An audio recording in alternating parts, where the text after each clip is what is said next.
Hello, good morning, ladies and gentlemen. This is Osomafuo TVGH.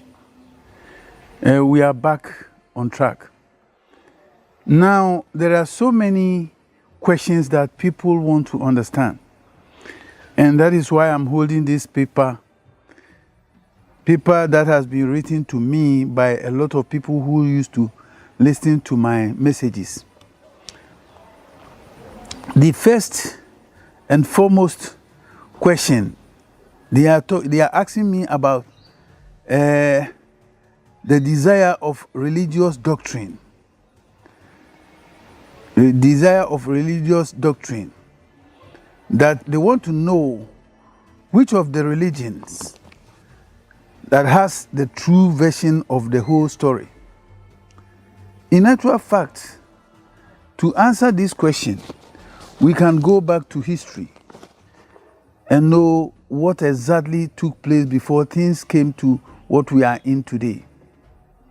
So, sometimes I used to use the Bible simply because the Bible was before the Quran. That is why those of you who belongs to the Quran, you don't see me many times talking about the Quran and the Islam, because the deception started from Christianity. And that is where most of the time I address my issues to. Because from the very beginning, there was nothing like Christianity, there was nothing like Islam. So what was there before the arrival of these two powerful religions? When we go to the Bible history, many of you who are watching me will ask me, why do I refer to the Bible? You see, the point is that because black people, I will say black people, of course, we have been deceived for many, many centuries. We begin to term everything as untrue. But you see, the story of creation and everything did not start from the white man's library. The whole thing started from black people. And therefore, the records that the black people left is what has been alterated to form the book that we call the Bible and the kinds. So, the truth is that there was nothing like Christianity, there was nothing like Islam from the very beginning. And most of you who are listening to me can check and then the history and know when Christianity arrived on the planet. And then also check when Islam also arrived on the planet and other similar religious bodies. You see? And when all those were not around, do we want to mean that the people who lived many, many thousands and millions of years never knew what is God, never knew what is creation until these ones arrived? No, it is not like that. The people knew what is God, they knew something about creation. In fact, I will say they can give us the authentic records of what actually took place on this planet. That is why many people go to the Gilgamesh and then also the anomalies and so the book of the kings and the book of the dead and all sort of books. People go there. And in actual fact, those who wrote those things in paper were not the people who created the story or who brought the source of the story.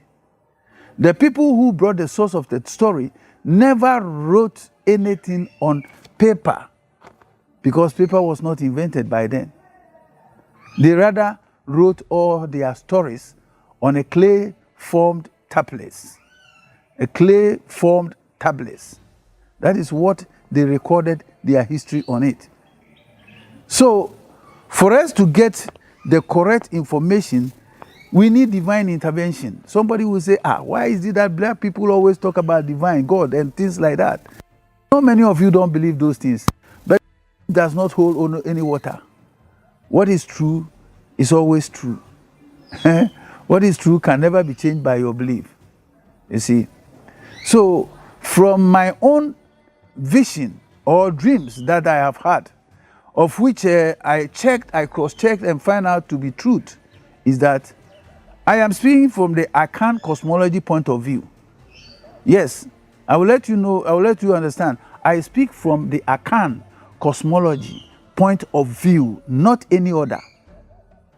Because that is where my ancestors came from. So I know the lineage of my ancestors. I can't know the lineage of other people's because I am not part of them.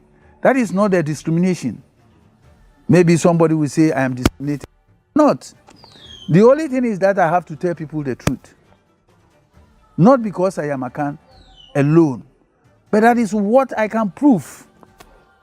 I don't want to go into somebody's cosmology where I cannot prove.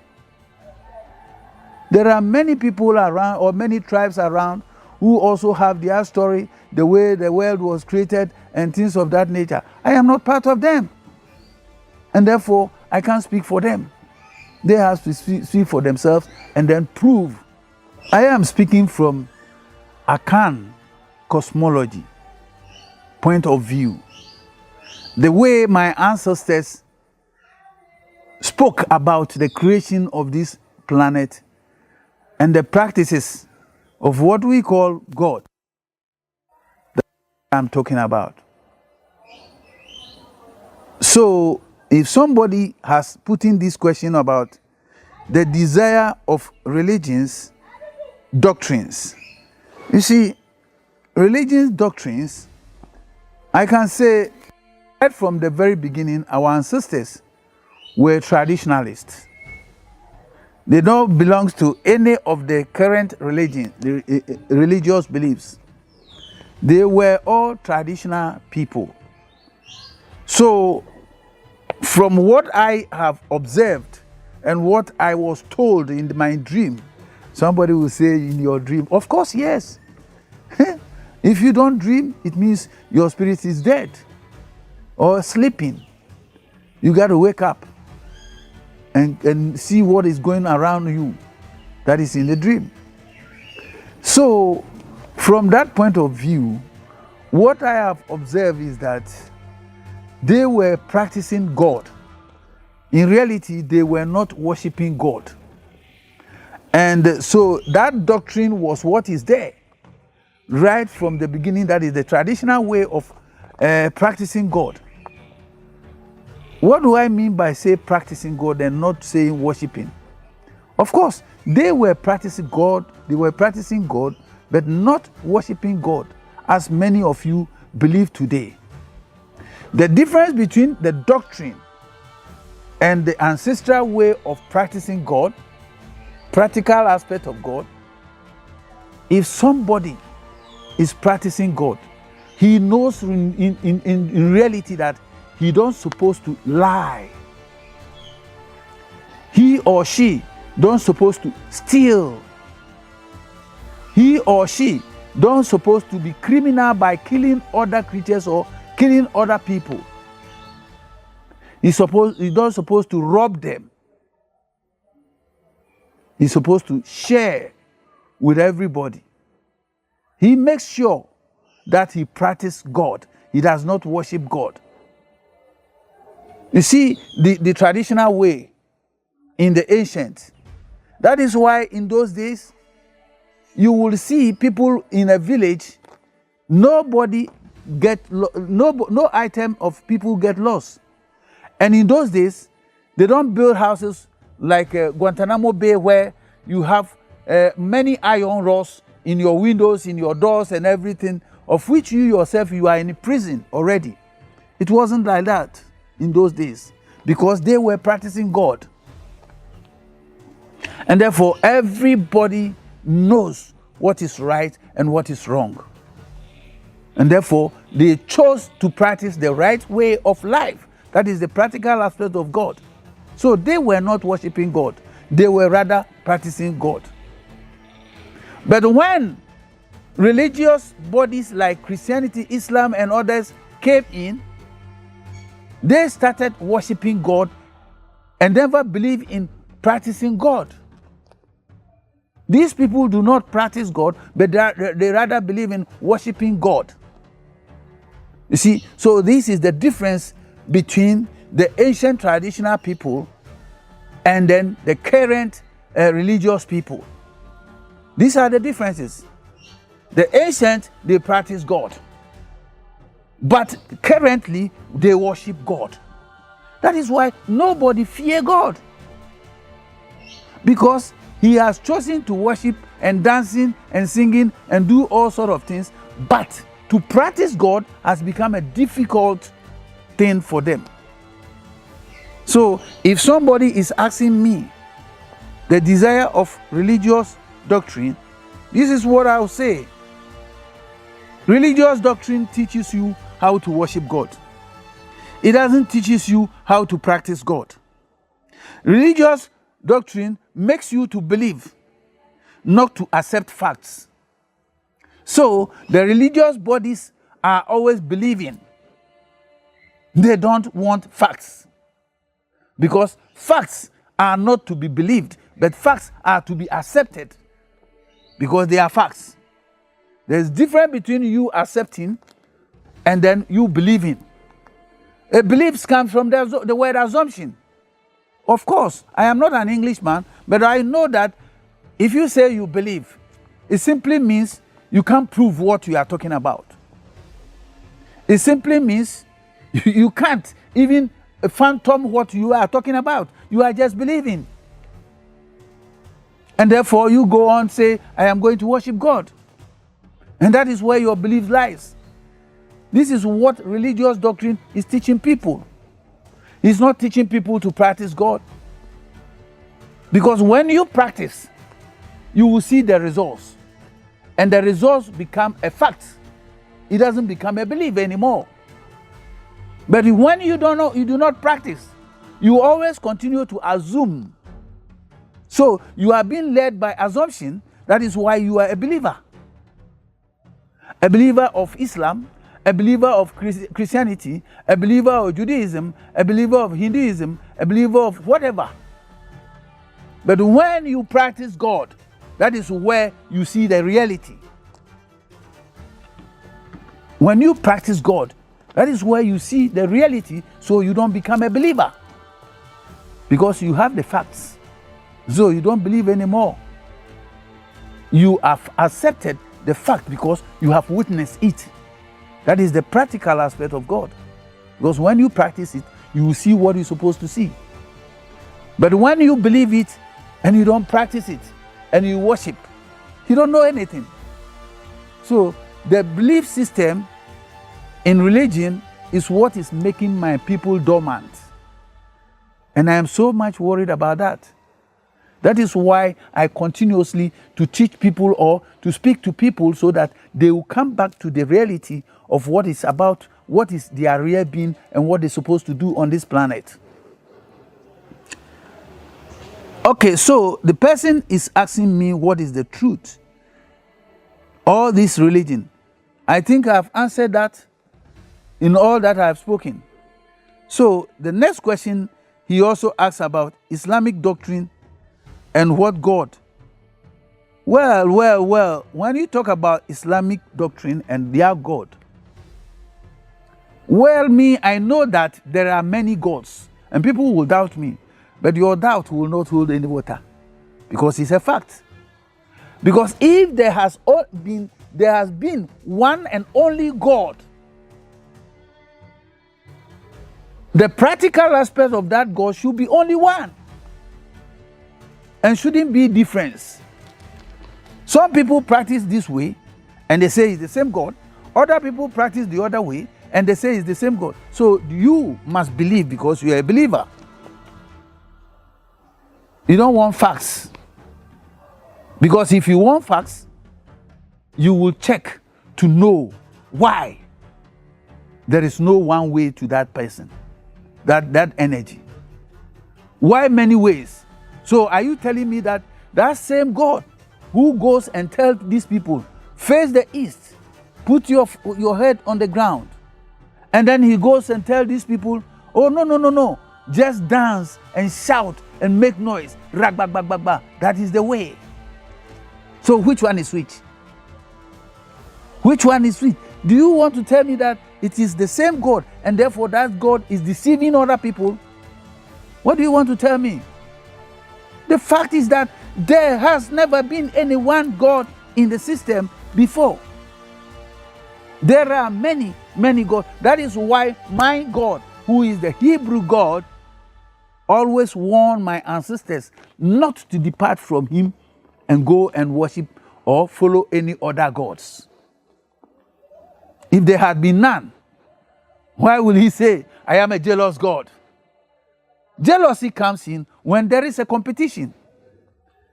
Jealousy comes in when you can have a rival. But without any of such, why do you say you are a jealous God? He becomes jealous when his people abandon him and follow other gods. Gods that their forefathers never knew. So, to me, I am a Hebrew. And I know I am a Hebrew. That is a fact. I am a Brew. And if you can check my background, I'm from a Brew. My great ancestor is called Nana Ebrew. And he was the one that people have corrupted the name to become Hebrew. So I am a Brew man. Of course, that is where my mother came from. So I belong there. And I speak only about my people, not any other people. That is a fact. So you can choose to listen or not. Who cares? But those who belong to that side must carefully listen to me. Those who belong to that family of the Hebrews must listen carefully to me. Because our God needs us to be back on track. He needs us back. He needs us back. So we got to go on track.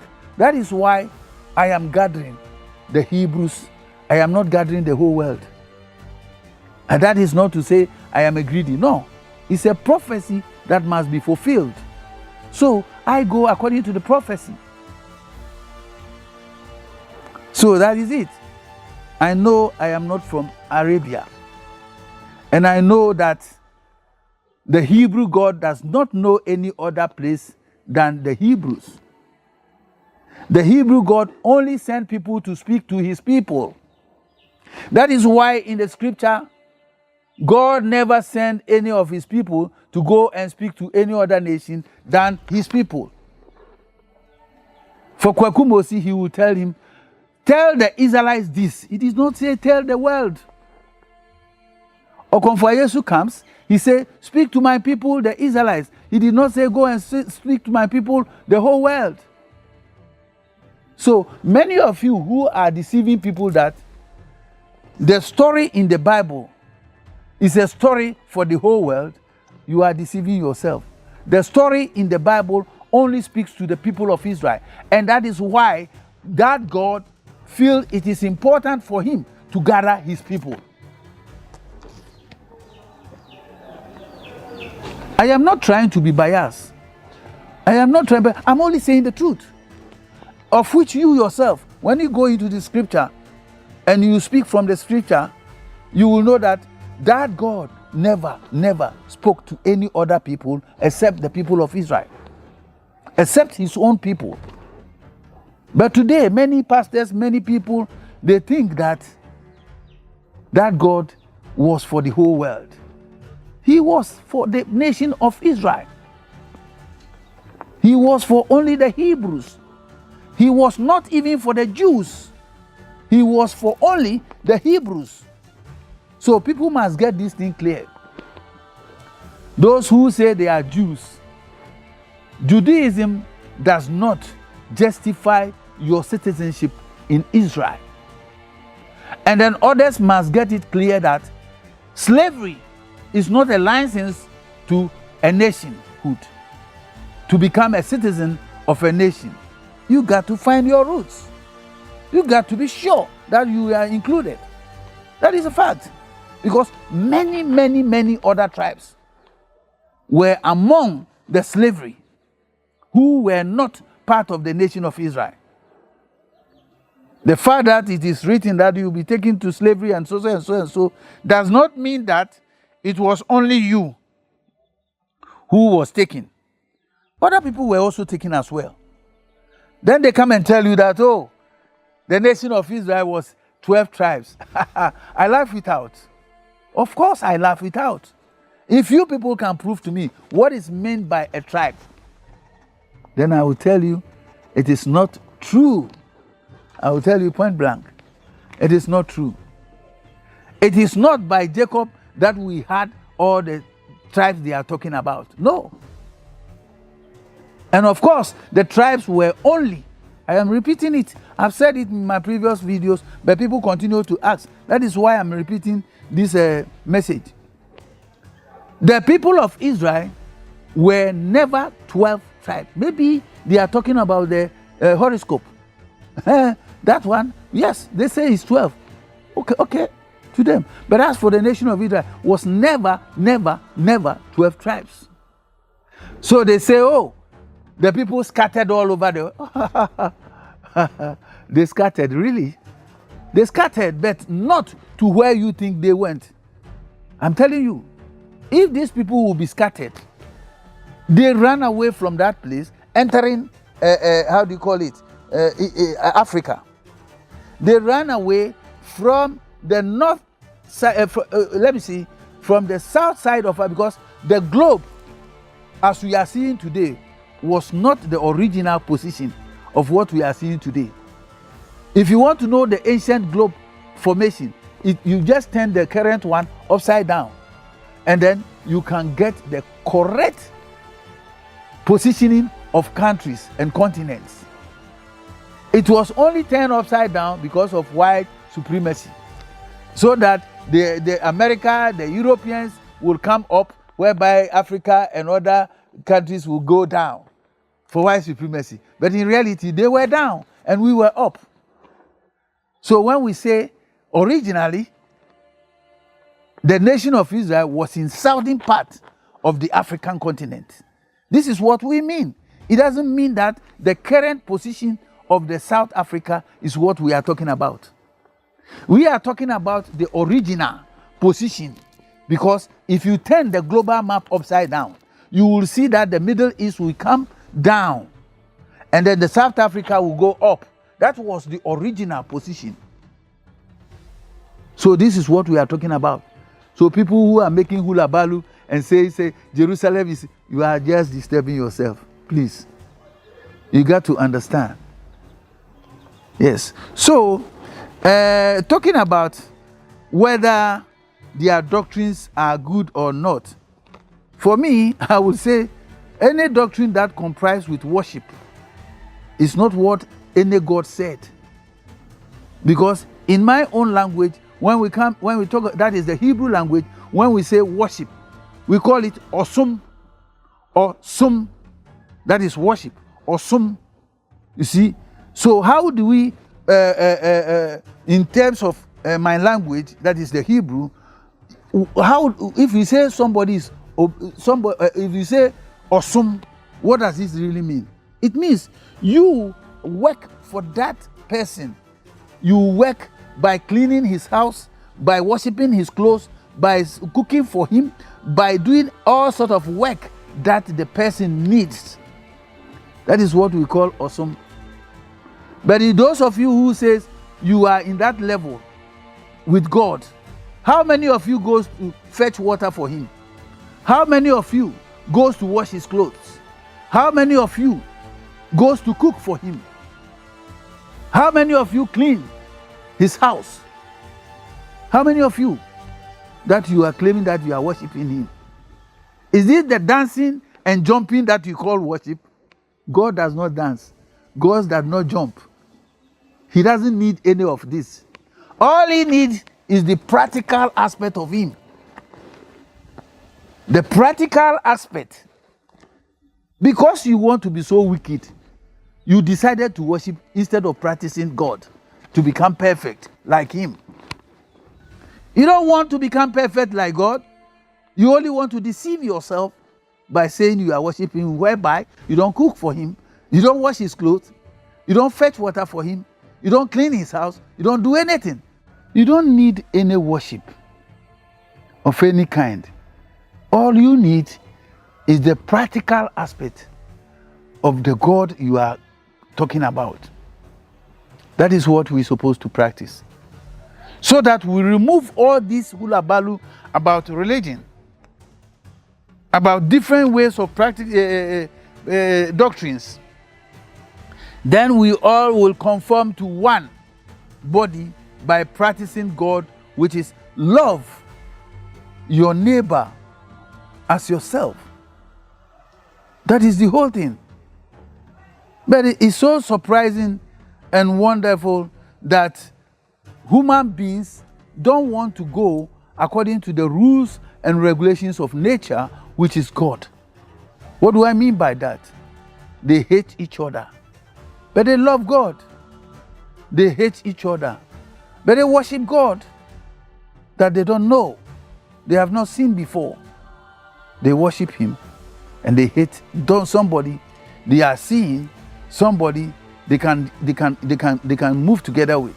They hate that person, and they say they love God whom they have not seen. Why should we behave that way? Can't we know that we are deceiving ourselves? We are all deceiving ourselves. And in fact, the doctrines has created coerce among ourselves to the extent that it becomes a taboo for somebody who is from a church of Pentecost to enter an Anglican church. It has become a taboo for Sunni Muslim to enter Shia Muslims, something of that nature. You see, can't we all see that the different systems of doctrine that we are following is rather separating us than to unite us? Can't we all see that? So if man really understands that he's supposed to practice God and not to worship God, all this hatred, all this enmity, all this greed, all this selfish, all this killing will cease, and the world will be a paradise for mankind and in whole creation. Can't you see the beauty of that? Why do you continue to accept a doctrine that is creating hatred for others?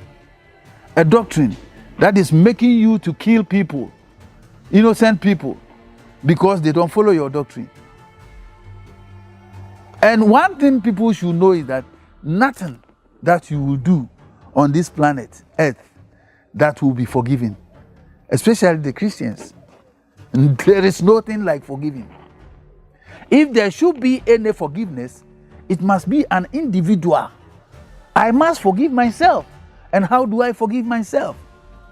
I forgive myself by not harming my neighbor. If I want forgiveness, I forgive myself by not stealing my neighbor. If I want to I want forgiveness, it is me who is supposed to forgive myself by not practicing evil against another person. That is the essence of forgiveness. But you cannot do the evil and then sit down and say somebody somewhere is going to forgive you. No, it's not going to work like that. You will pay for everything that you do. At the same time, you will be rewarded for everything that you do. And somebody will say, who is going to reward you? It is your own self who is going to reward your own self. I'm telling you the fact. Nobody is going to sit down and say, I reward you. Your reward must come from your good deeds. And so you will be the person to reward yourself. If there is anything like a curse that must come upon you, it is you who will open the doors for the curse to come to you. So there is nothing like forgiveness, as Christians are perpetrating these lies all over the world. So to give people knowledge that when they sin, commit crimes, they will be forgiven one day. Nobody is going to forgive you. You will pay. If you do not pay it now as you are sitting down, you will reincarnate and come and pay. Whether you believe in reincarnation or not, that is a fact. there is reincarnation. And therefore, there is also what they call karma.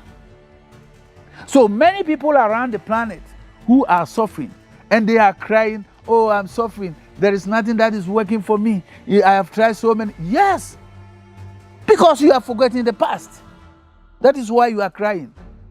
If you have the ability to remember the past, where you were, what you did to others, you wouldn't have cried. But because they want you to feel the same pain that you cause other people to feel, that is why the memory has been removed from your brains, so that you will not remember what you did and what you are paying for, so that you will feel the pain, just like what you did for other people to feel that pain. So please, don't deceive yourself. Nothing is forgiven. Thank you for listening to me. We will continue on the other questions, and these questions are about prayers and then prophecies. We will continue from there next time. Thank you very much.